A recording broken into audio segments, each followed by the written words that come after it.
Joe Rogan says you're a national treasure. He also said the vaccine for coronavirus was freshly fallen snow. So I love him to death, but you know, he says a lot. Yo, he really does. He also said Connecticut. He also said Connecticut is simply a highway between New York and Boston. Every other day he talks to me. He's like, vitamin D cures COVID. I'm like, I don't know, but all right. So I'm just taking vitamin D, no mask, thinking I'm good. So I'm gonna drop dead on his advice. I love him to death, but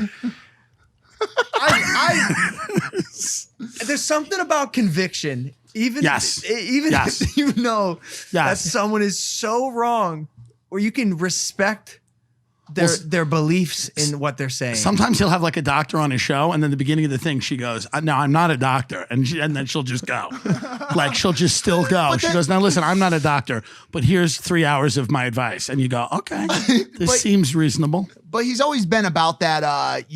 Don't listen to anything I say type mentality. He's a comedian. He's a really smart, brilliant guy, but he has so much pressure on him because so many people listen and take everything he says word for word. And I think he's very smart, and he's very smart people on the show, but it's a tremendous amount of pressure to just have people like every day going like, "Oh, are you right about that?" Because he's just talking for 3 hours. Right. I was thinking about that. Yeah. I won't talk to my friends for 3 hours. I hate people. Right.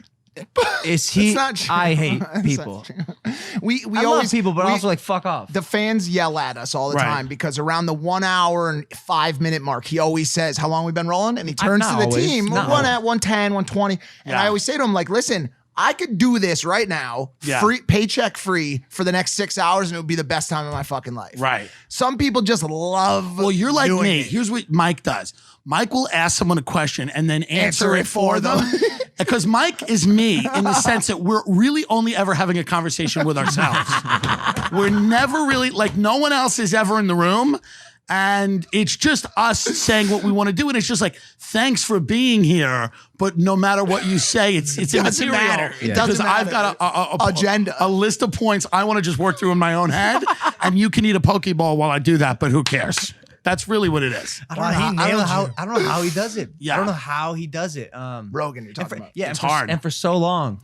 It's tough. He's really good at, like, he listens. Listener. He really listens, and he's interested. He cares about stuff. He's curious. So that's the thing. I think that's his shtick that allows him to be able to do it. Like, he really cares and he's curious. Yeah. But I was still wondering how someone can retain that much information in their head. Like, how much does he know? How much is he listening? Incredibly and intelligent guy. He's incredibly intelligent, and it's amazing when you talk to him how much he does retain from all of those different hours of experts, because he'll be able to cite things and talk about things where you're like, I would have forgot that. That's the biggest thing. Yeah. I think. Yeah. That makes... He holds on to it. And then when he does these 3 hour interviews, he's talking to somebody about like a book that he's reading or... Wild. Yeah. They're good interviews. Wild. Yeah. You He's know? like a sponge, but also I always tell him to, as you get older and you learn more and you pick up from here and there, you almost naturally become more conversational on a general set of topics. You know what I'm saying? It's kind of an age, and with age comes wisdom, right? Yeah. But this dude is so well studied. We saw him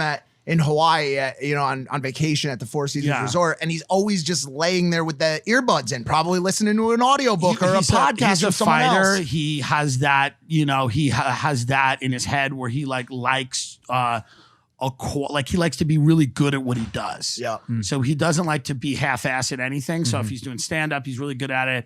If he's doing a podcast, he wants to be really, he wants to be the best at it. What about set design? Ooh. That one's tough. That one is that's a rough one. That is a rough one. You're not recording, right? No. People have said he looks like he's on the inside of a microwave. I've seen so many different. People call it the red pill because it's this kind of pill-shaped red. That it is very interesting. He went in that direction.